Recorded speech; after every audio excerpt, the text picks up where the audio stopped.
Então, pastor. Olá, Luciano. Oi, Hans. Oi. Tudo bom, Hans? Graças a Deus, tudo bem. E a Úrsula, como vai? Tá boa também, graças a Deus, tudo certinho. Eu tenho acompanhado vocês pelo Facebook. Então, e essa barba branca aí é da onde? É da pandemia? É da pandemia. E para mostrar que eu já tenho idade, né? Então. Sabe que Fui olhando... na África você só tem valor se tiver cabelo branco. Uau! O cabelo tá branco e a barba tá branca, viu, Hans? Então, tá muito bom. Como é que está a vida, Hans?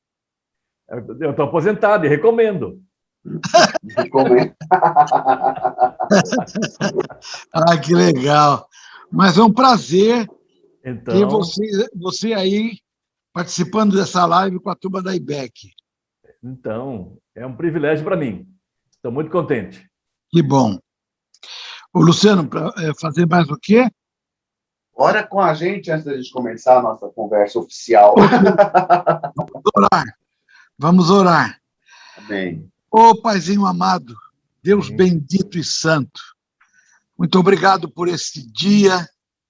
Ao findar desse dia, estamos juntos para conversarmos, Senhor, a respeito da tua obra missionária. E não existe pessoa assim tão boa para nos explicar, falar conosco do que o Hans. É tão bom ouvir o Hans. Obrigado pela vida missionária do Hans, da Úrsula, tantos anos no campo missionário, e tê-lo agora, Senhor, aposentado, compartilhando de suas experiências, para que nos dê lições, ensinos, e de forma que nós saiamos sempre ao campo, ajudando missionários, orando por missionários e abençoando missionários. Muito obrigado, Senhor, por esse tempo na tua presença e por esse acolhimento de ter o Hans conosco aqui, Senhor. Muito obrigado em nome de Jesus Cristo. Amém. Amém. Amém, graças a Deus. Hans, bom, a gente tem algumas perguntas aqui para fazer, porque a gente sabe que você tem bastante experiência, ficou bastante tempo envolvido com missões, mas eu já queria, inicialmente, perguntar sobre o seu nome. Qual a sua origem, né? E qual os seus primeiros contatos com o Evangelho, se você veio de casa cristã, ou se isso se deu depois? Então, meu avô era um imigrante alemão. Veio para o Brasil quase 100 anos atrás. E ele era muito crente, já naquela época, influenciou a família. Meu pai... Luterano? Luterano. Meu pai sempre ativo na igreja, organista, tesoureiro, secretário. Também luterano, ele, na profissão de fé, ele tirou o versículo "Ide por todo mundo, pregar evangelho". E ele pensou assim: eu sou muito tímido, vou mandar meus filhos. Então, dos 9 filhos que meu pai teve, mandou todos para o campo missionário. Uau! Você, então, é de um time de missionários. Fora do Brasil, só eu, e tenho um irmão agora na Alemanha, mas os outros todos ativos na igreja de alguma forma. Entendi. Meu pai cuidou disso. A minha mãe, meu avô, por parte de mãe, nasceu na União Soviética. De origem alemã também, mas daquelas famílias que a Catarina Grande levou para a União Soviética, para a Rússia. Okay. E eles conseguiram sair no começo do governo comunista, vieram para o Brasil também. Então, a origem aí é europeia. Mas eu sou gaúcho, nasci no Rio Grande do Sul, cresci no Brasil, então me sinto bem brasileiro. Alguns dizem que eu sou mais mineiro que outra coisa. Mineiro? Interessante, né? E você, essa sua trajetória, desde a origem familiar e tudo mais, você estudou, você fala quantos idiomas? Em casa tinha que falar alemão, que meu avô era chato nisso. Tem que falar alemão em casa. Uhum. E daí português aprendi na escola, para você ver. E inglês eu aprendi depois no 2º grau. Nunca fiz curso, mas eu tive um bom 2º grau, então aprendi o inglês no 2º grau. E espanhol a gente arranja, né? Tá. Então, alemão, inglês e espanhol. E português, um pouquinho. E português, um pouquinho, só um pouquinho. E outra coisa, você estudou, fez faculdade além de seminário ou não fez seminário? Como é que foi a sua formação? Então, eu comecei faculdade de economia, fiz 3 anos, mas não terminei. Deixa eu voltar um pouco mais atrás. Quando eu estava com 19 anos, eu mudei para Curitiba. Meus pais já tinham mudado, mas eu estava num colégio interno lá no Rio Grande, então eu vim depois deles. E eu queria aproveitar essa mudança para cair fora da igreja. Tá? O internato lá no Rio Grande do Sul era da igreja luterana, mas eu pensei, não, que eu vou cair fora desse negócio. Mas eu não conhecia ninguém em Curitiba, só um primo meu. Aí eu liguei, primo, vamos sair hoje à noite? Vamos, já te pego aí. Me levou na igreja, sábado à noite. Deu muito certo essa saída, não. Deu muito certo. Aí no sábado seguinte, primo, já te pego aí. Me levou na igreja de novo. E eu, pode imaginar, 5 anos no colégio interno, só rapazes, eu só tinha um objetivo na vida, com 19 anos. Arranjar uma namorada. Então, tentei na escola, fui no Colégio Estadual do Paraná, tentei, não consegui. Mas na igreja pensei, opa, também tem umas gatinhas bonitinhas aqui, vou arranjar uma, vou dar uma de gavião por aqui mesmo. E comecei a namorar uma menina de 15 anos, eu tinha 19, 18 anos ainda, e ela com 15. Mas ela logo viu que de crente eu só tinha a fachada. E ela, muito crente, ela disse, Hans, ou converte ou acabou o namoro. Não vai ter namoro, não. E daí tentei escapar, tal, daí carnaval, tinha um congresso, fui lá, mas só fui a primeira noite, fugi de novo, daí na Páscoa tem um retiro, numa fazenda, num sítiozinho, né? 20 e poucas pessoas, e aí Deus me pegou. Devocional de manhã, Mateus 26 na sexta-feira santa, Mateus 27 no sábado, Mateus 28 no domingo de manhã. Tinha que ler porque depois tinha que compartilhar no grupo, né? Então não escapei. E eu conheci a Bíblia, a primeira Bíblia que eu ganhei com 8 anos de idade da minha avó.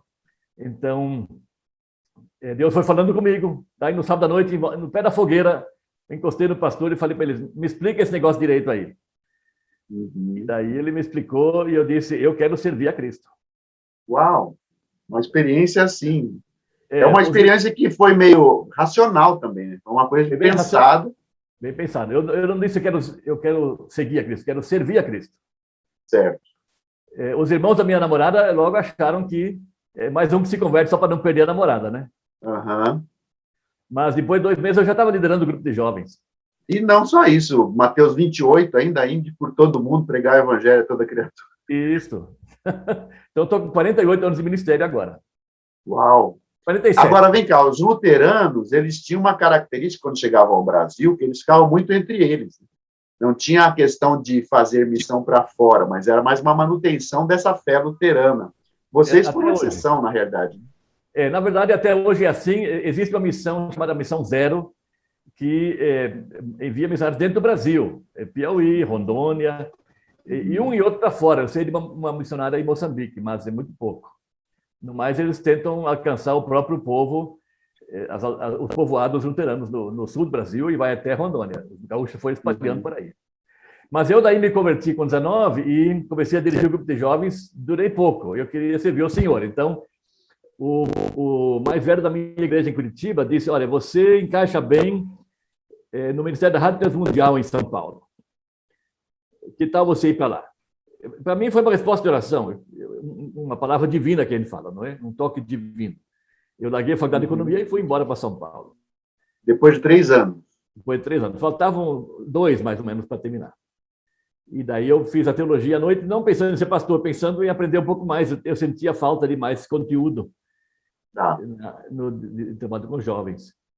E daí fui para São Paulo e terminei a faculdade lá. Então eu fiz a Faculdade Batista completa, depois fiz uma pós, anos depois.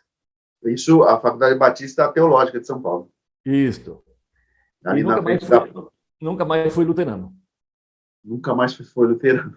De lá você foi para onde? Se tornou batista? Não, daí eu voltei para Curitiba. Naquela época, minha namorada, aquela que me levou a Cristo e que é minha namorada até hoje. Então era essa pergunta que eu não queria calar. Você, então, se converteu, a menina de 15 anos tornou sua esposa depois. Isso. Mais 4 anos depois, casamos, minha esposa, minha namorada até hoje. Nós éramos uma igreja chamada Cristianismo Decidido, que tem aqui no Paraná. E uma igreja pequena, são 20 e poucas igrejas da denominação toda. e eu fiquei pastor ali 15 anos. Uhum. É de orientação, assim, próxima aos batistas, presbiterianos? Da teologia, sim. Na origem são alemães também, eles vieram para o Brasil, os missionários, para alcançar os alemães que tem por aqui. Uhum. Mas aqui começaram a batizar adultos, porque no campo missionário não tem criança para batizar, batiza adultos. Daí mudaram a postura e virou quase praticamente batista. Mas eu não fiquei ali. Eu comecei a sair com o Edson Queiroz, que foi meu colega de faculdade.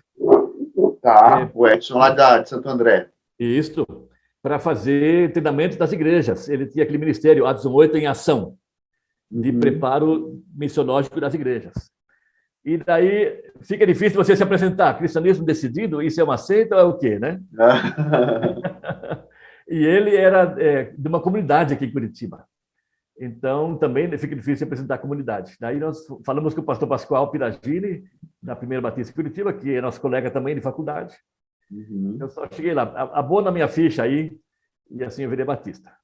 Então, você é da geração dos anos 80 da teológica, ou 70? Formei em 80, então 77 até 80.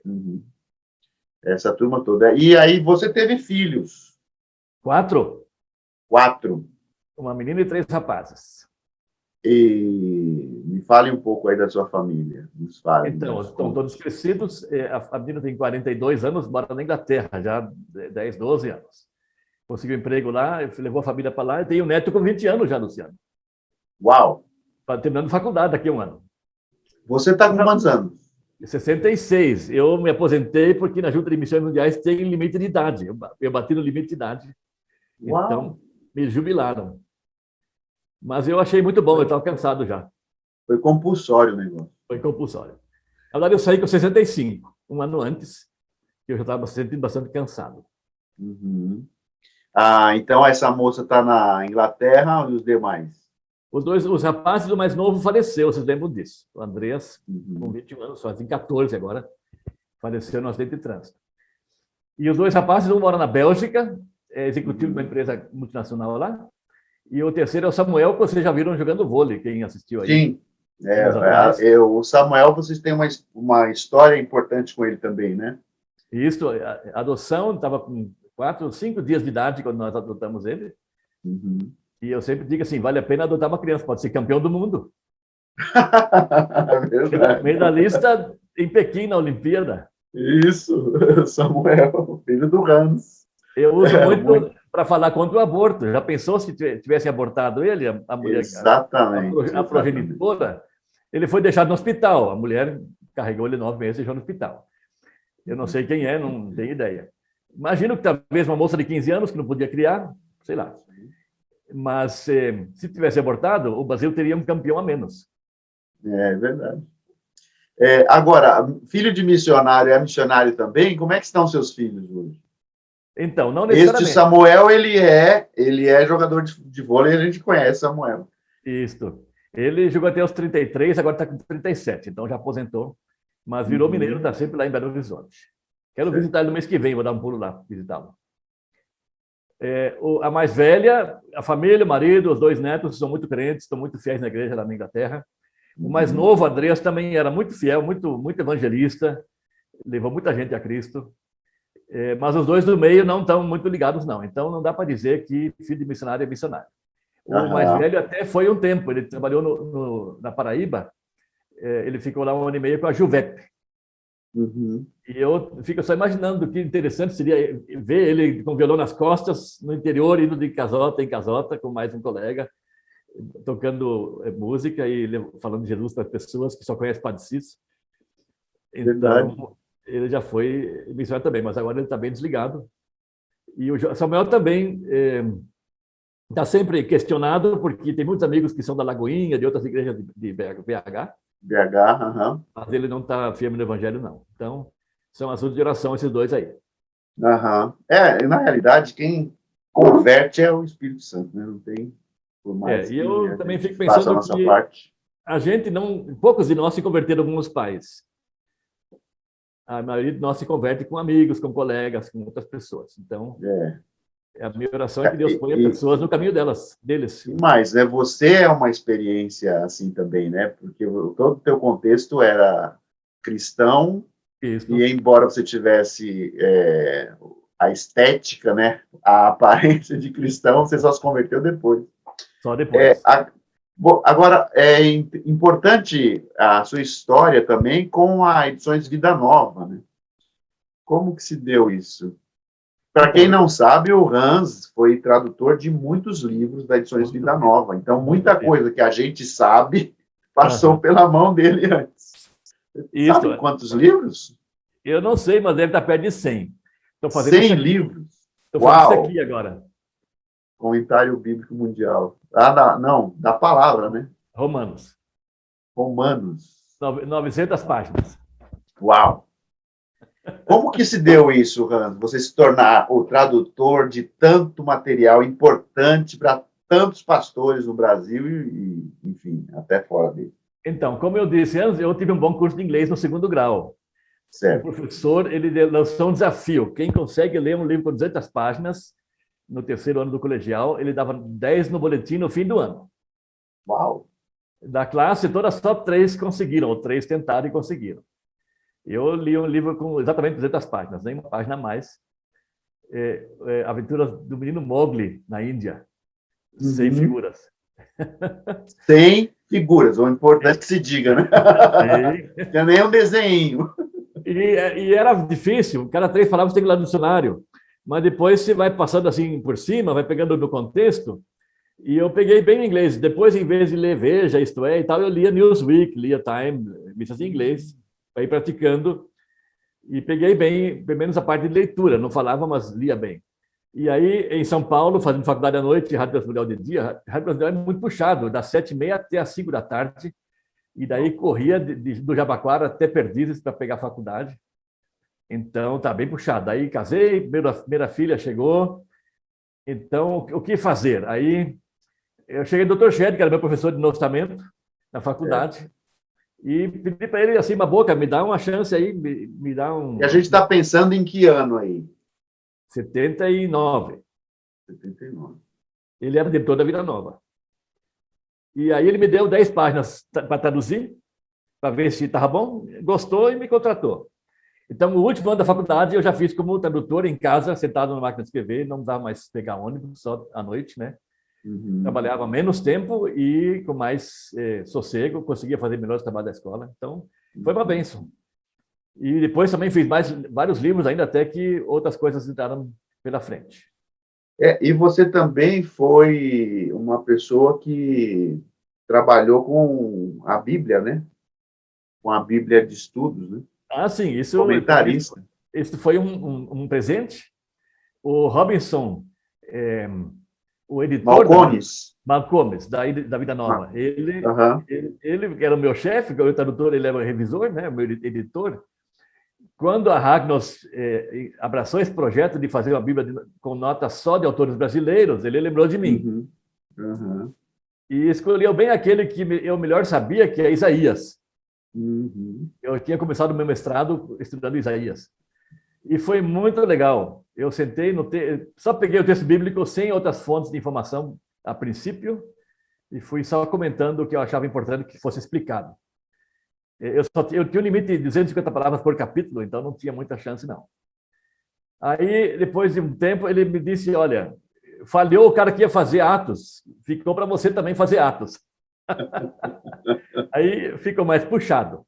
Mas é uma honra eu poder ter feito parte desse projeto. A Bíblia brasileira de estudos, né? Isso mesmo, só autores brasileiros. Só autores brasileiros. E o Dr. Shed, além de ser seu...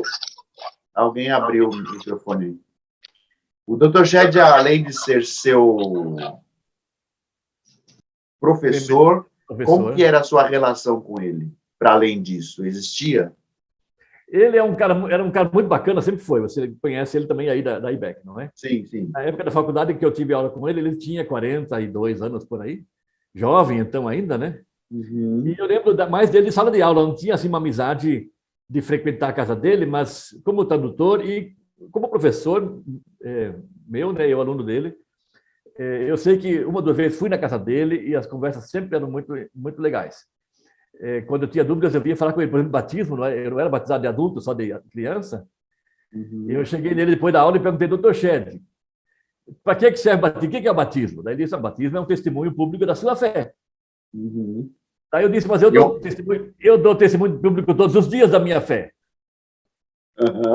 Daí ele disse, bom... Você vai perguntar isso para um batista? Mas olha a resposta que ele deu. Se para você tá bom assim, então tá bom. Ele não disse para eu batizar. Eu só batizei mais tarde.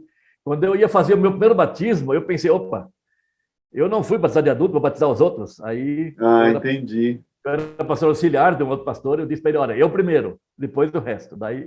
Uau! Experiência interessante. Depois da faculdade. Depois de ser formado na teologia já. Batismo e agora, como que aconteceu a sua aproximação com a nossa igreja, Pai Beck? Então, deixa mais para trás. Eu fui para Angola a primeira vez em 90, fiquei 2 anos. Fui lá para ser professor de um seminário no sul de Angola. A esposa, os 4 filhos pequenos, tinham 10, 8, 6 e 4 anos. Os filhos, não é? E nesse projeto, eu conheci alguém da Interserve, o diretor da Interserve, Missão Interserve, no Canadá. E a Missão Interserve tinha um casal que a IBEC apoiava, que eram Sarel e Cheryl. Sim, até hoje. Até hoje. Os nossos queridos. Ele da África do Sul e ela da igreja do Dr. Shed. Isso. E então, eu representei essa Missão Interserve por algum tempo no Brasil, e eu fui na IBEC para assinar esse contrato, para acertar bem a questão do sustento do Sarel e da Cheryl. Sim. Então, não sei que ano foi isso, foi em 2001, por aí. 2000, talvez, já. E daí, em 2002, quando eu estava me preparando para ir para o campo, eu já conhecia bem o pastor Sérgio, o pastor Paulo, já tinha ido bastante vezes aí. Então, eu tive coragem de pedir apoio para o meu projeto também. Eu ia de novo para Angola, para mais 8 anos, e a IBEC abraçou o meu projeto, me apoiou fielmente esses 8 anos e até mais adiante depois também. Graças a Deus por isso. Então foi a partir daí, e mais, né? Aí teve essa ponte com os missionários. Hoje estão no Chipre, né? Eles foram para o Chipre, naquela antena de televisão que transmite programas evangélicos para o Oriente Médio e Norte da África. Eu não tive mais contato com eles, mas o começo foi ali. Antes da pandemia eles estiveram conosco, né? Vai e vem, a gente está sempre conversando com eles. Você ficou quanto tempo no campo? Eu fiquei a primeira vez 2 anos, dando aulas no seminário, era um contrato de curto prazo, então voltei. Depois eu posso contar um pouco mais sobre isso. Daí eu fui de novo, quando os filhos estavam crescidos, mais novo estava com 17 anos, fui de novo no outro projeto. Aí o desafio era abrir uma editora em Angola.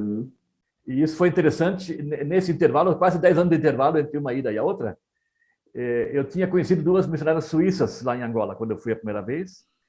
E elas trabalhavam no interior, no hospital, mas com a guerra de Angola chegando perto, elas foram para a capital, fugindo da guerra.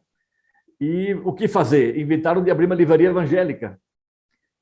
E os livros em português tudo vem do Brasil, então quem é que eles conheciam no Brasil? Só eu. Aí me pediram uns catálogos, mandei para eles as listas e elas fizeram uma encomenda.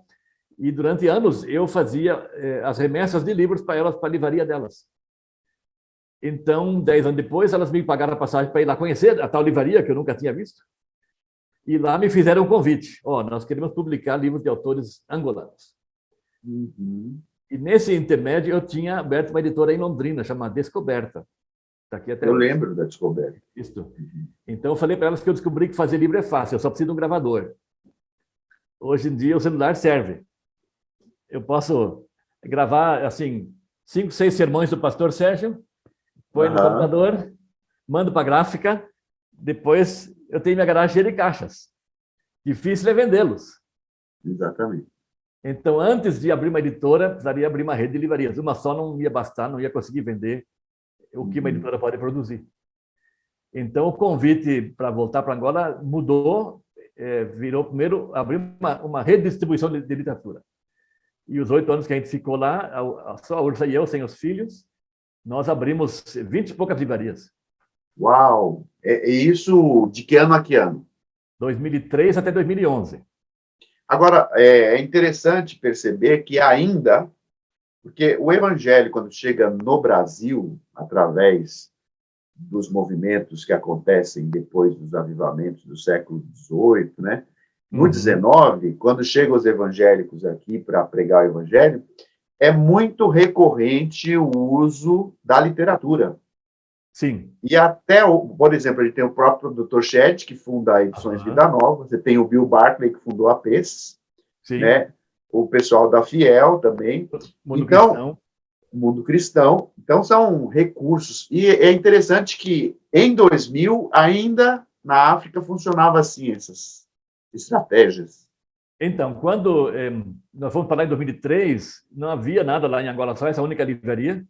E havia alguns ambulantes que vinham para São Paulo, na rua Conde Sarzedas, enchiam 4 malas com bíblias e outras coisas pequenas mais, marca-página e tal, e vendiam lá como colportores, não é? Imagina o custo desse material, para tirar a passagem, o sustento, o produto e tal. Então, nós chegamos num contexto, a guerra tinha acabado em 2002, nós chegamos no ano seguinte, nós chegamos num contexto de um país que está saindo de 41 anos de guerra, em que o povo só pensava em comer, sobreviver. E aí, de repente, acabou a guerra, começou a sobrar dinheiro, e aí você pensa em outras coisas. Então, as faculdades encheram de quarentões, de gente tentando tirar o atraso, e os livros que a gente trazia de container. E não dava conta de abastecer. Não dava conta. Nós vendíamos, pelas minhas últimas contas, 20 mil bíblias por ano, 30 mil livros por ano. Uau! Porque havia uma demanda reprimida de 41 anos. E aí isso mostra também sede, né? Sede de conhecimento. Muita sede, muita sede. Primeiro, os pastores que não tinham nada em casa, não tinham biblioteca pessoal nenhuma, então vendi muita Bíblia de estudo, Bíblia Shedd, da Vida Nova, Bíblia Thompson, que só aquelas notas de rodapé é uma biblioteca inteira.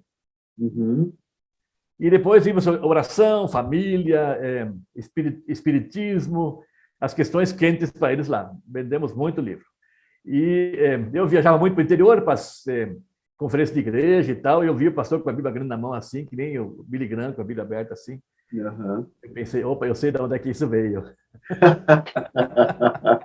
Eu tenho a ver com essa história aí. Eu tenho a ver com essa história. É uma realização muito grande. Deve ser mesmo, a gente deve ficar bastante feliz. Você só serviu em Angola? Então, essas 2 etapas, somando 2 mais 8, dá 10 anos em Angola, e daí a Junta de Missões Mundiais me convidou para ser coordenador regional da África. Os batistas dividem o mundo em 7 regiões. Região 1 é Américas, região 2 é Europa, mais o sul, né? Portugal, Espanha, Itália, França. Região 3 é África, ao sul do Saara. Região 4 é Extremo Oriente, China, Japão, Coreia. Região 5 é Oriente Médio e Norte da África, e assim por diante. Então, são 7 regiões e me convidaram para eu coordenar essa região. E havia só um detalhe, você então se torna batista com o contato com Edson Queiroz. Né? Isso, em 97. Porque você agora faz parte da Junta de Missões Mundiais. A primeira vez que eu fui sem agência, com os 4 filhos pequenos, sem agência. Uau, aí, 2 anos. 2 anos lá.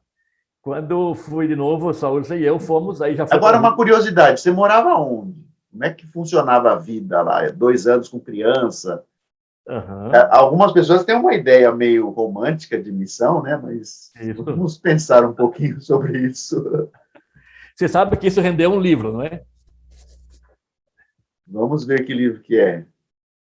A Casa. Não, eu não conheço esse livro, rapaz. É seu? Essa casa onde eu morei, é meu livro. Eu quero isso, hein? Vou levar para você pessoalmente quando eu for aí. Eu quero, sim, claro. Essa não é a casa que eu morei, eu só achei interessante uma casa de pau-a-pique, 2 andares, na beira da estrada. Então, de 2 andares, a pau-a-pique de pau-a-pique. Então, eu pensei, num país onde tudo é precário, você tem que ser esperto. Esse cara foi esperto. Então, eu soube aqui, me avisaram que você vendeu esse livro na IBEC. Eu não comprei, mas eu quero. Também já faz alguns anos que eu vim aí a última vez. Mas então, o que aconteceu? Eu estava sem agência, uma igreja pequena em Curitiba, eu não tinha nenhuma esperança de que essa igreja ia me manter lá com sustento mensal de X dólares. Então, eu tive uma ideia diferente. Hans, deixa eu te falar uma coisa antes disso. Precisa, sim, ter chamado, hein? Vamos combinar, porque você tem criança pequena, você vai para um lugar que não é o seu, você vai sujeitar sua esposa a situações difíceis. Bom, continue. Não, deixa eu voltar um pouco atrás, então. Ultimamente tenho lido assim várias vezes gente fazendo o contraste entre ser cristão e ser seguidor de Cristo. Uhum. Tem muita gente que é cristão, mas não conhece Cristo. Não anda com Jesus, não conversa com Ele. E eu falo para mim mesmo, não é? Às vezes o dia vai passando e não é que a gente tem um papo direto com Jesus o tempo todo.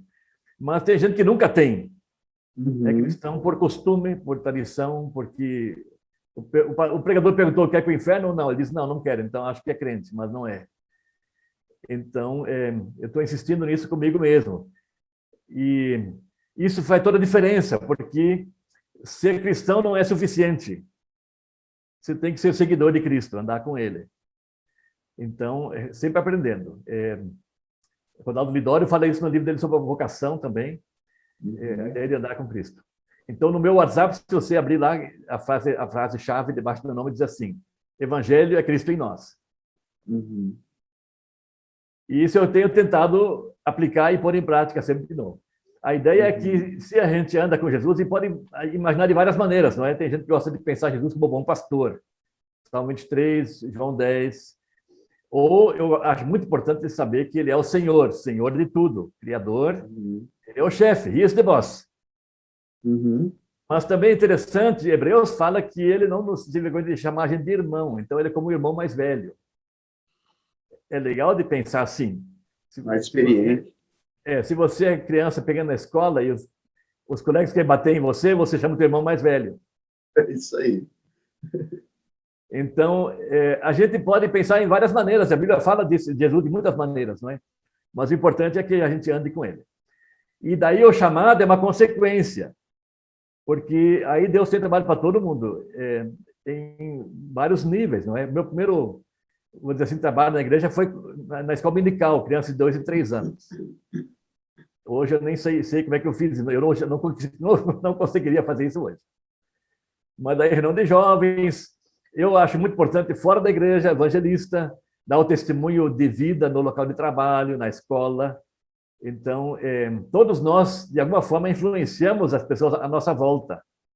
Então, o chamado é mais uma questão de geografia. Eu digo assim, o mais importante é estar na firma, o setor da firma, o chefe que decide. Mas a sua fala é muito importante, porque muitas pessoas ouvem um missionário dar um testemunho na igreja e de repente a pessoa se fala: meu Deus, como eu não faço nada. Aí ele vai ver alguém que lida com crianças de rua e fala: meu Deus, como eu não faço nada. Aí vê o outro que lida com drogados: meu Deus. Então ele está sempre em crise, porque parece que as pessoas fazem e ele não faz nada, né? Essa sua fala é bastante didática até. É importante pensar nisso. Uma vez que tem um casal, amigo meu, que cuida de uma casa lá, com 14 crianças. Almocei com ele, com os 14 em volta da mesa. E eu vi ele servindo os 14 pratos. Tchac, tchac, tchac, tchac, tchac. Todo mundo vai comer. Se não limpar o prato, vai para a geladeira e só vai comer outra coisa quando limpar o prato. E eu falei para ele assim: eu não conseguiria fazer o que você faz. Daí ele disse: fica tranquilo, eu também não consigo fazer o que você faz. Muito bom. Então, cada um de nós tem uma coisa para fazer, por menor que seja. E não precisamos nos comparar com ninguém. Só faz o que está na tua frente. E pronto, faz em nome de Jesus. No trabalho secular, ajuda as pessoas sem dizer nada. Se fizer em nome de Jesus, vai fazer diferença, sem você perceber. Então, é importante pensar nesse sentido. E daí, chamado é o seguinte, eu digo assim, a chave do chamado é a informação.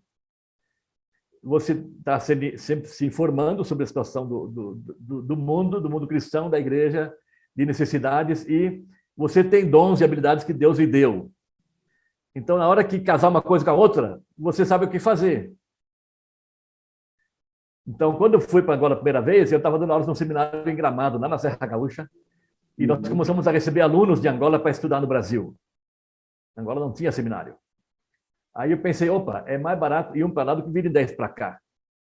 É mais prático eles estudarem no seu contexto e fazer ministério de igreja na sua igreja no fim de semana do que ficarem aqui 4, 5 anos e voltar com sotaque de brazuca.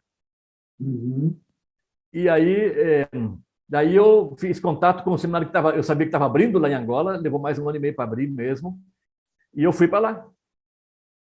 E levei os 4 filhos. E aí você... Nessa primeira situação de 2 anos. Isso. Aí quando você tem certeza do chamado, você não tem medo de nada.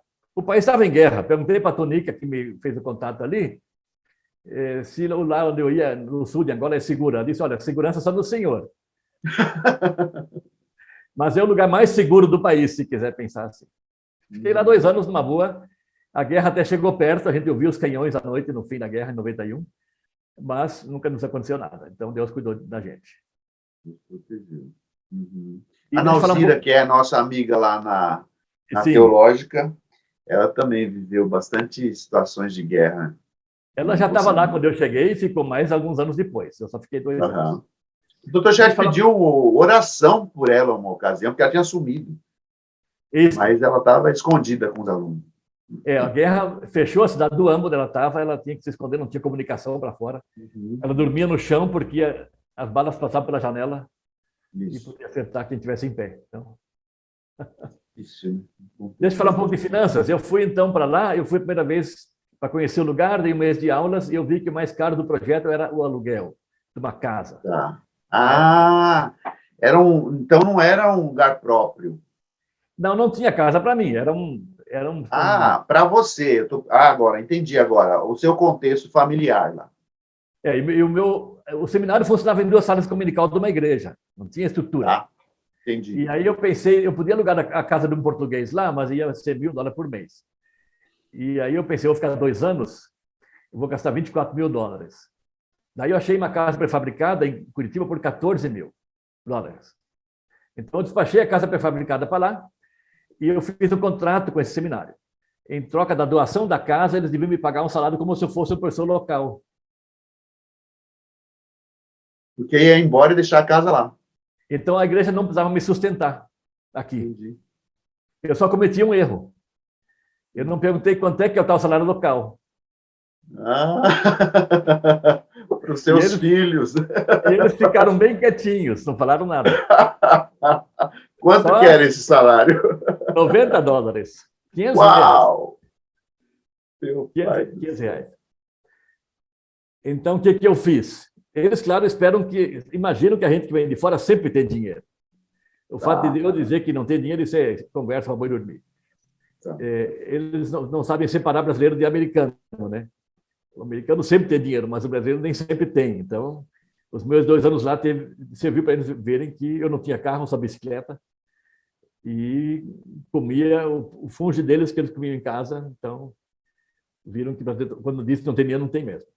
Mas o que aconteceu? Bom, quem quer saber como é que Deus me sustentou 2 anos sem sustento, sem salário, tem que ler meu livro. A gente vai ler esse livro. Tem na Amazon também.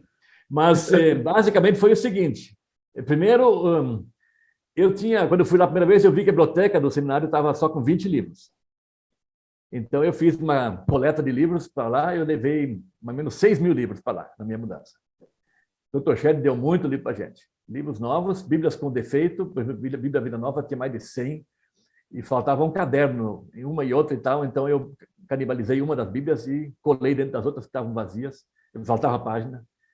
E os 6.000 livros, muitos eram duplos, então a gente só pôs um de cada na biblioteca e 2.000 livros mais ou menos vendemos. Daí eu pagar o meu salário por 1 ano e o do diretor também, que também não tinha salário. Então...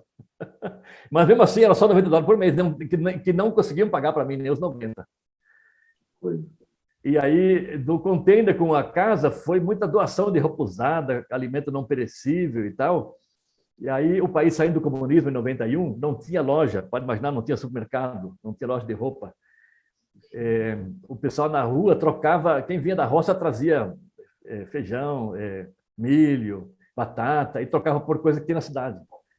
Então, roupa usada era a melhor moeda de troca. Minha esposa ia para a feira, na rua, para a praça, que eles falavam, uma sacola com roupas, nem chegava lá. O que a Amanda precisa hoje? Ah, leite em pó. Já tem aqui e tal, vale uma camisa, uma calça. Ela passou 2 anos negociando roupa usada com comida. Nunca sentimos falta de nada. Coisa, né? A situação. E depois, na outra ocasião que você teve 8 anos, foi diferente dessa. Aí eu usava com a junta fixou um sustento de $1.000 por mês, que agora que o dólar está subindo dava bastante, mas na época dava menos. Aí a questão financeira foi mais o projeto mesmo, das livrarias, não é? Eu não tinha dinheiro nenhum para começar esse projeto. Então eu cheguei no Dr. Shed e disse, olha, me dá 6 meses de prazo. Eu compro aqui a prazo e lá eu vendo à vista. Daí, Vida Nova, CPAD, Mundo Cristão, Vida, todo mundo me deu 6 meses de prazo. E nesse tempo foi que 20 livrarias, mais ou menos, foram estabelecidas? Foram surgindo. E daí eu abri um atacado em Luanda e fui abastecendo quem quer revender. Mas aprendi rapidamente que eu tenho que vender à vista. Compra a prazo e vende à vista. Você tem $200, leva 20 livros. Vende o preço que você quiser, volta com $30, $300, leva 30 livros, e assim por diante. Então, pode imaginar, fiz a primeira compra, $50 mil, sem dinheiro. Uau! A carga levou 5 meses para chegar lá. Meu Deus! Até a gente achar o caminho das pedras. Aí eu tinha 1 mês para vender tudo e pagar as contas. O que eu consegui. E daí eu estava com outro problema, porque daí eu estava sem estoque para vender nos próximos 6 meses, até vir a próxima carga.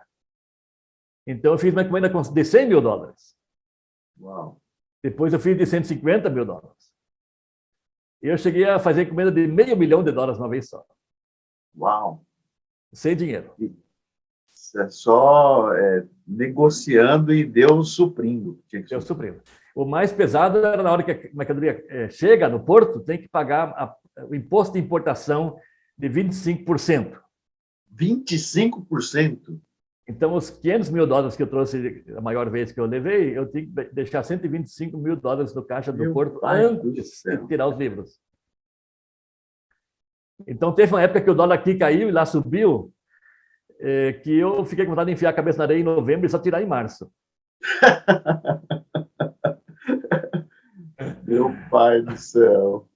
Então, agora, fala. Só para fechar essa parte das finanças, uns 2 meses atrás morreu John Haggai, do Instituto Haggai, 96 Sim. anos. Aí várias frases dele que saíram na Ultimato. Uma frase dele dizia assim: tente coisas para Deus que, se não for Deus, vai dar errado.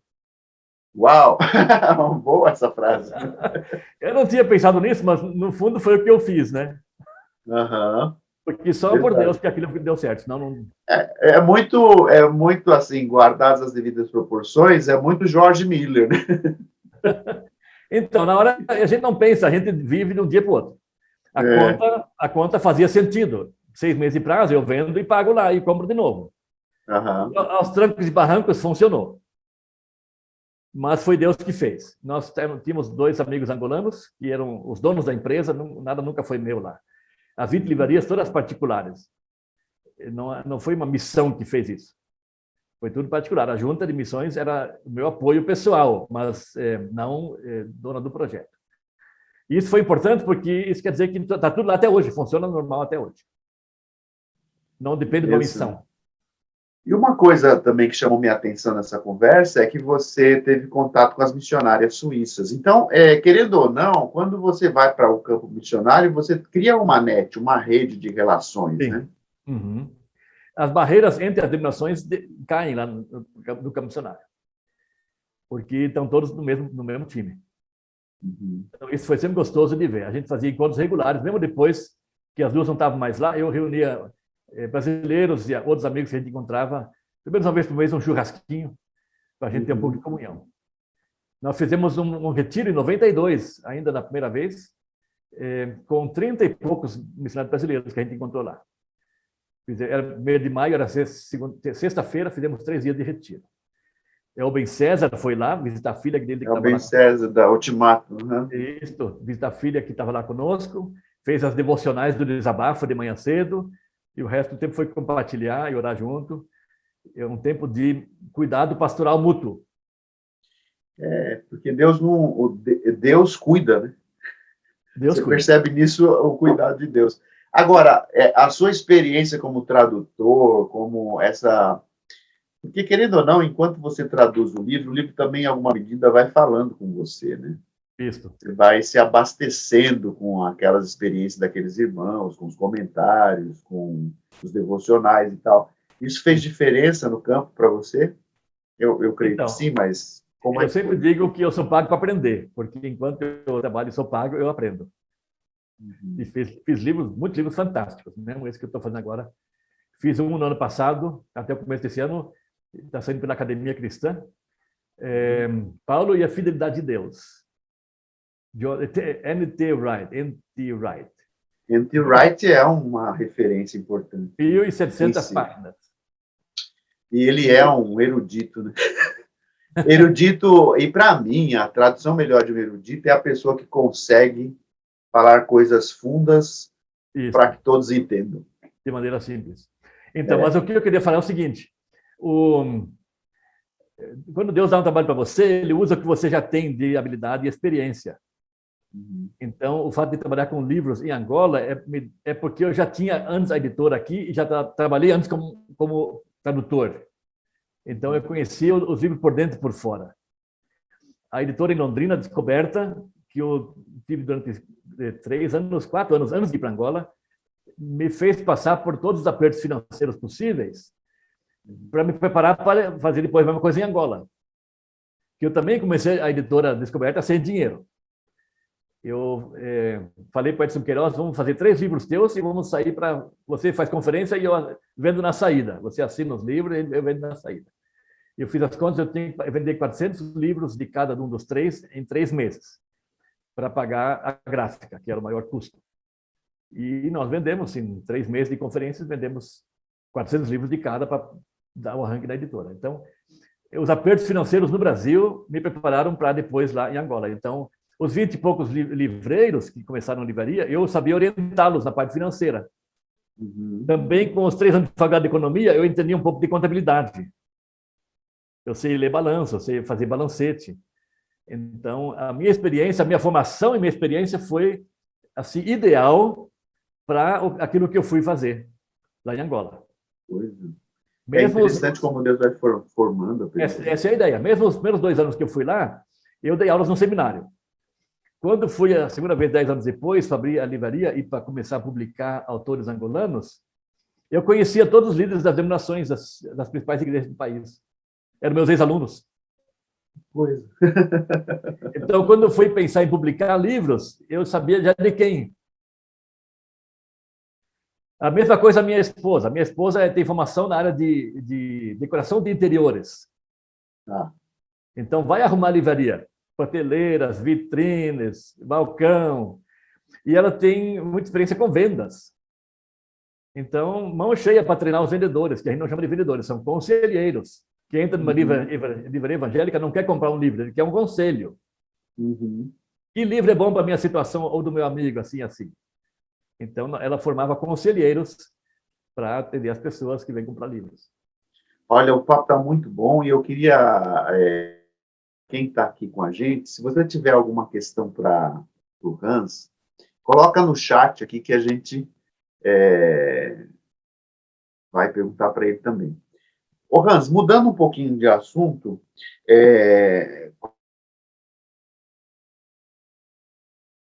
isso ministerial. Falhou aqui, fala de novo a pergunta. Qual conselho você daria para alguém que se sente vocacionado ao ministério? Eu acho que o mais importante é você saber quais são os seus dons. Porque é ali que você vai ser mais eficiente. Não adianta dar tiro para tudo que é lado. No começo a gente faz isso, até porque as pessoas esperam isso da gente. Mas quanto mais cedo a gente puder escapar disso, melhor. Então, um livro que eu li que me marcou bastante chama A Forte Mão de Deus. Não sei se você já viu esse livro. A Forte Mão de Deus. O título não é estranho. Quem que é o autor? Não sei, mas é da editora Esperança, em Curitiba. Ele compara os 5 dedos da mão com Atos 4:11. Não, Efésios 4:11. Fala sobre o... Eu lembro desse livro. Apóstolo, profeta... Isso, evangelista. Pastor e O mestre. evangelista é o maior, né? Que alcança. Não. Não? O apóstolo é o dedão porque é diferente. O Aham. profeta é o apontador, é você. Aham. O pastor é o da aliança, Isso. compromisso. Eu lembro dessa, Abraço. dessa ilustração. O maior dedo é o mais forte da mão. Esse é o ensino. O ensino. E o pequeno é o evangelista, mas é o primeiro que toca. Em tudo que é coisa que você pega, o primeiro que toca é o dedo. Evangelista. Ah, eu tinha trocado as funções dos dedos, mas eu lembro dessa, Então, dessa ilustração. daí ele compara E assim. ele é antigo, esse livro, né? Tem uns 15 anos. Mais, 20. Ele fala assim, que o apóstolo, imagina uma grande penitenciária, o apóstolo abre a porta da frente. Uhum. O evangelista abre cada cela individual. O profeta mostra onde é que é a saída. A saída é por ali. E daí o pastor é quem recebe nas casas. E o mestre é que ensina a geografia da cidade para não voltarem para a cadeia. Uau. Então, assim por diante. É importante que você saiba qual é o seu dom. E o meu eu descobri que é dom de ensino. Eu gosto de ensinar. Posso ficar falando até meia-noite aqui, que eu não canso. Só começar a dormir E ali. mais, e outra coisa que você tem para ensinar bastante é a própria experiência, né? E Isso. falando em experiência, depois de muito tempo no campo, você falou de uma primeira experiência de 2 anos, a outra de 8, Isso. e depois você teve essas 2 situações em Angola. Outros lugares que você já teve? Então, daí, quando a junta me convidou para ser coordenador da África, eu fui morar na cidade do Cabo, na África do Sul. Eu podia me deixar escolher onde eu quisesse morar, eu escolhi o melhor lugar que tem na África. Desde que tivesse aeroporto, né? E a ideia foi a primeira vez que os coordenadores regionais foram morar no próprio campo, não só no Rio de Janeiro. Então, a tarefa era visitar os missionários, passar um tempo com eles. Então, durante 5 anos que eu morei na África do Sul, eu todo ano saía, não todos para visitar todos os missionários, porque eram 40 e poucos, de Cabo Verde a Moçambique, mas eu fazia um roteiro uma vez por ano e ficava assim vários dias, 4, 5 dias na casa de cada missionário, dentro da casa, não num hotel perto dele. Uhum. Então, eu quero conviver com vocês. E sair com ele, ver os projetos, fazer avaliação na planilha do que está sendo feito, mas também sentir o pulso da família, marido, esposa, filhos. É um trabalho pastoral e estratégico em termos administrativos. Então, gostei muito de fazer isso. Foi ali que me aposentei ano passado. Depois de quanto tempo de atividade essa última 7 anos, 7 anos como coordenador, dos quais 5 morando na África. E antes disso, no intervalo entre 2011 e 2013, naqueles 2 anos eu fui o que chama de coordenador de missão empresarial. A junta pediu para eu pesquisar mais esse negócio de Business as Mission. Uhum. Que negócio é esse de você ser missionário e empresário ao mesmo tempo? Como essa tinha sido a minha experiência em Angola, então eu fui fundo nisso e até hoje eu gosto de falar sobre isso. E os países fechados, hoje em dia, missionário, entre aspas, não entra. Uhum. Mas empresário sempre é bem-vindo, mesmo sendo cristão. Por quê? Porque traz capital, traz know-how, treina funcionários, prepara mão de obra, assim, investe na infraestrutura até de saúde, clínica, posto de saúde, tratamento dentário, investimentos em geral, o empresário sempre é bem-vindo. Aliás, essa foi a experiência do Brasil quando Dom João VI veio para cá, em 1808. As portas estavam fechadas para os protestantes, mas quando ele abre os portos, ele tem que admitir os protestantes, que muitos deles eram empresários. Isso mesmo. Aí vieram os ingleses primeiro, e depois... Ingleses, americanos e tal. Isso. Então, isso tem funcionado. Mais de 1.000 empresas que a gente sabe, estão em países fechados, até lugares que o pessoal não entra, Arábia Saudita, coisa assim.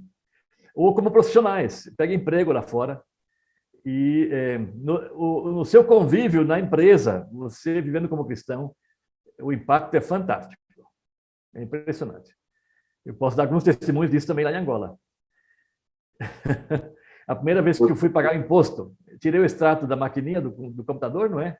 Primeiro mês vendemos X, imposto é tantos por cento, separei o dinheiro, imprimia o relatório e fui na coletoria, que era na esquina, dá para ver da nossa loja, dá para ver a coletoria na esquina. Uhum. E a moça perguntou, mas isso tudo, esse dinheiro é do quê? Eu disse, não, vendemos livros, você pode ver a livraria daqui. Ela disse, mas todo esse dinheiro, só vendendo livros? Tem certeza? Eu disse, eu tenho a porcentagem, olha aqui o extrato do que eu vendi, a porcentagem é essa. Ah, tá. É que tem empresas grandes que me trazem esse dinheiro aí, você, empresa pequena, trouxe a mesma quantia. Então, essa negação, né? Essa alegação. Então, o testemunho indireto é poderoso. Bom, você se aposentou depois de bastante tempo servindo na África, e você mesmo testemunhou aí que estava cansado, né? Porque Isso. tem um momento que se esgota. O que faz um missionário aposentado? Então, a grande vantagem é que agora eu faço a minha agenda. Aham. Ninguém faz minha agenda. Então, Agora, aposentadoria significa deixar de trabalhar? não, tem um livro que eu li alguns anos atrás chamado A Arte de Envelhecer, Uhum. editora Ultimato. E ali ele diz que dos 40 e pouco, 45 em diante, você aí, Luciano, deve começar a pensar num hobby que você vai gostar de fazer depois de aposentado, para que a transição seja suave, para que não tenha um dia que de repente você não tenha o que fazer. Então, eu fiquei pensando, pô, eu podia voltar a ser professor de seminário, mas eu teria que terminar o meu mestrado, nunca terminei o mestrado, então não sei se quero fazer isso. Eu podia voltar a ser pastor de igreja, mas pensei, não, é muita responsabilidade, muita canseira.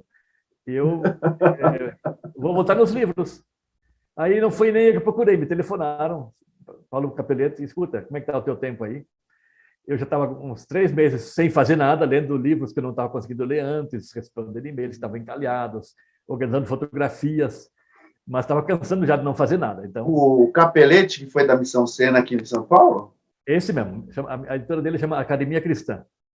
Ah, eu não sabia que ele era o responsável pela Academia Cristã. Pois é, está anos já nisso. Uau! E é grande, é poderosa, ela é forte. Eu sei, eu tenho livros, mas eu não sabia que ele era o responsável.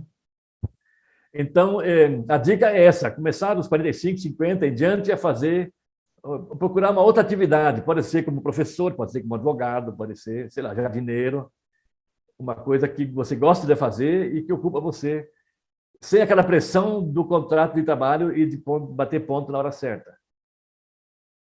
Então, essa é a dica. O que você acha que mudou da época em que você começou a se envolver com missão para os dias de hoje? Hoje a gente está num momento diferente. E assim, quando eu falo dias de hoje, imediatamente a gente pensa em pandemia, né? Mas eu estou falando até em função de avanços tecnológicos, de globalização, de mídias sociais, né? Porque o mundo ficou pequeno, né? Então, quando eu fui para Angola a primeira vez, em 90, fazem 31 anos, não é tanto tempo assim, mas não tinha internet. Uhum. As cartas levavam de 6 a 8 semanas para vir de Angola para o Brasil.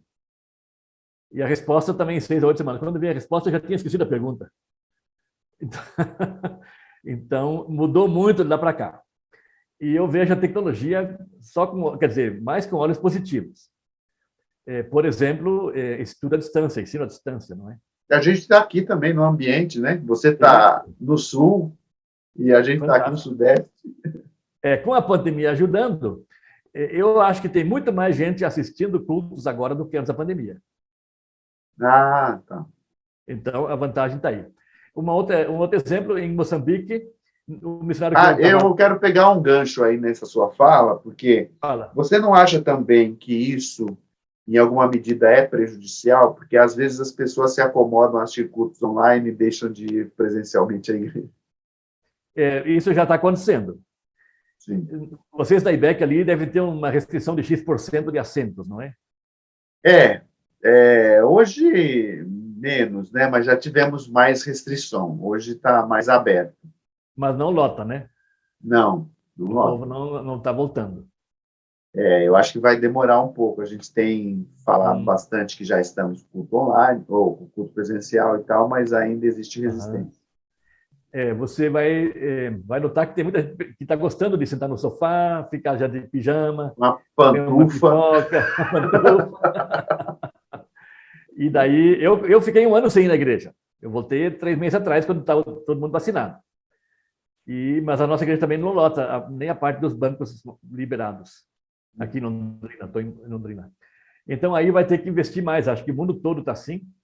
E a gente ouve falar sempre de novo que, na verdade, a gente sente falta de comunhão física de pessoas. Sim, Então, tem que investir mais nas células, de novo, nas células das casas. nas células, exatamente. É. Tem um irmão aqui, que é o Giovanni, que ele está aqui assistindo a gente, ele mandou um abraço Ok, e fala tô que vendo. a sua alegria, né, comprova o chamado de Deus na sua vida, porque é contagiante isso. Amém. Abraço, Giovanni. Deus abençoe.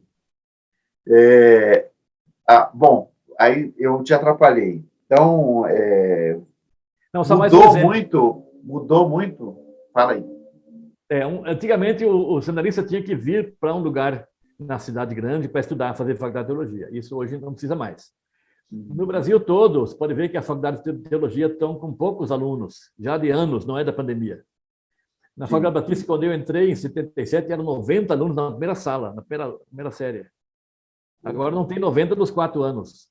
Eu dou aula na teológica hoje, dou aula de história, de realidade brasileira, e a minha turma maior tem 22 alunos, Então, que é a do somando os 4 quarto ano. anos, não dá 90, ou mais mal, né? Então, o nosso missionário da junta que está em Moçambique, ele dirige, ajuda numa escola bíblica lá. Ele fez uma pesquisa e descobriu que os 20 e poucos alunos que tem na escola bíblica, nenhum deles quer ser pastor. E os que formaram ali, nenhum é pastor. Mas ele viu que tem muitos pastores, pastorando de igrejas, que não têm curso nenhum. Tem o chamado. Então ele começou um curso à distância, em Moçambique, com telefone, daqueles pé de boi Motorola. Um curso de 1 ano, com aquele material da Vida Nova, das 10 volumes sobre teologia, 15 volumes sobre teologia básica. E cada aluno ganha um livro por mês. Toda semana alguém liga para ele perguntando como é que está a leitura, tem dúvida, etc e tal. E está sendo assim um resultado fantástico. Um curso à distância na África. Funciona. Uhum. Então, em função inclusive da tecnologia, né? Isso. Então, acho que nós temos que estar na vanguarda das novidades aí também. A gente não pode ficar para trás. Paulo não ficava, né? A época dele, ele fazia o que tinha que fazer. Bom, Mas Hans, a conversa... volta sempre ao essencial, que é a comunhão física. Então, isso tem que ser resgatado depois da pandemia agora.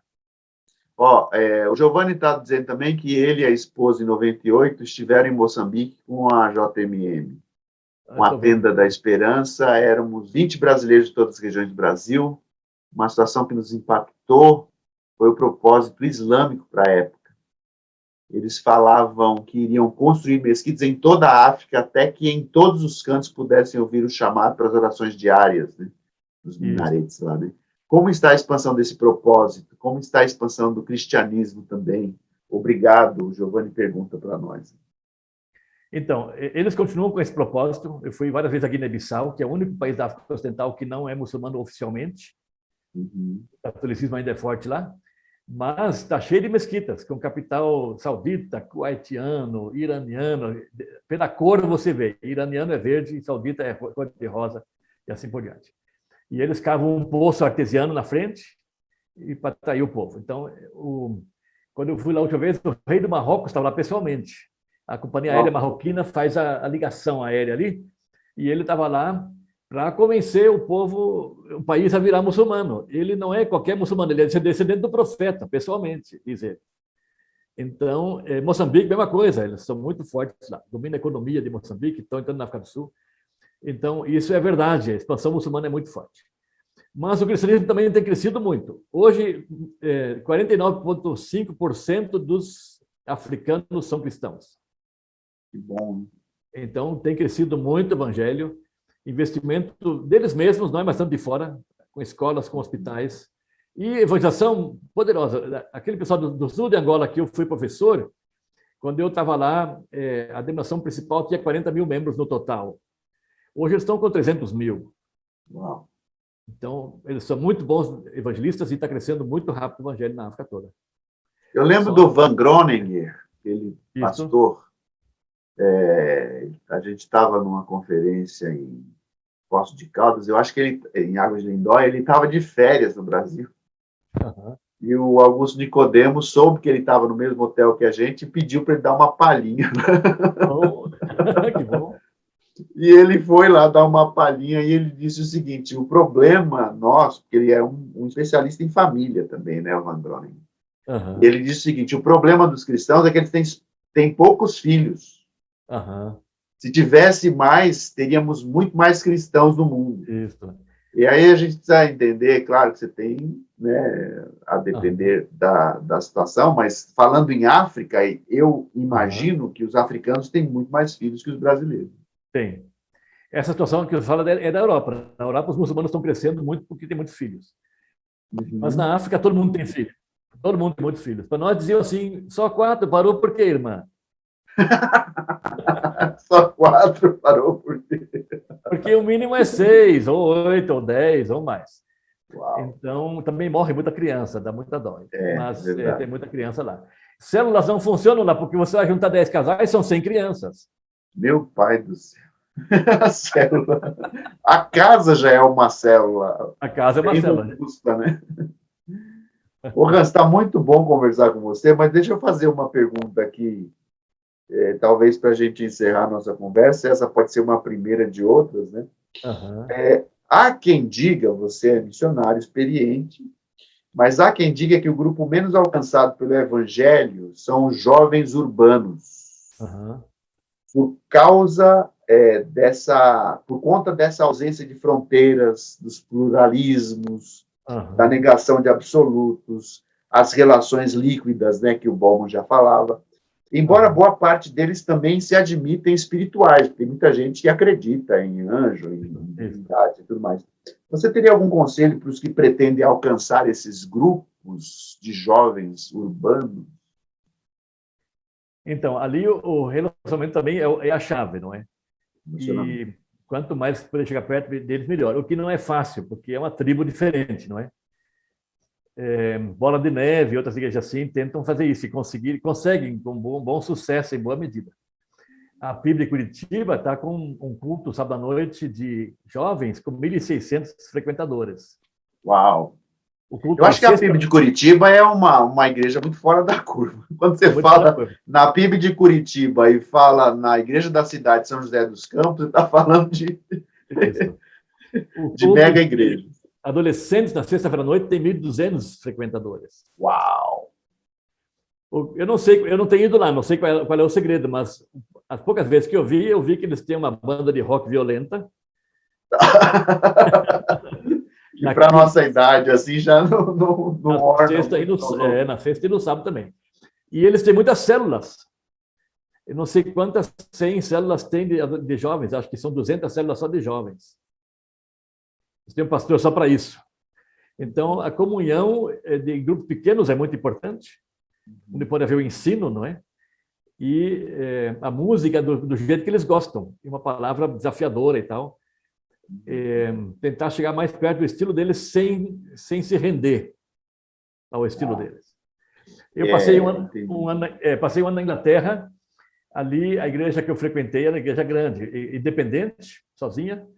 Só tinha uma filial ali na cidade do lado, mas fazia 3 cultos por domingo, às 10, às 12 e às 18. No total, mais de 1.000 pessoas na Inglaterra. E aí, congresso de jovens de verão, eles faziam em 2 etapas, porque não cabia de uma vez só. Então, eles juntavam 1.000 segunda, terça e quarta, e mais 1.000 quinta, sexta e sábado. Programa violento também, de pular e estremecer o chão.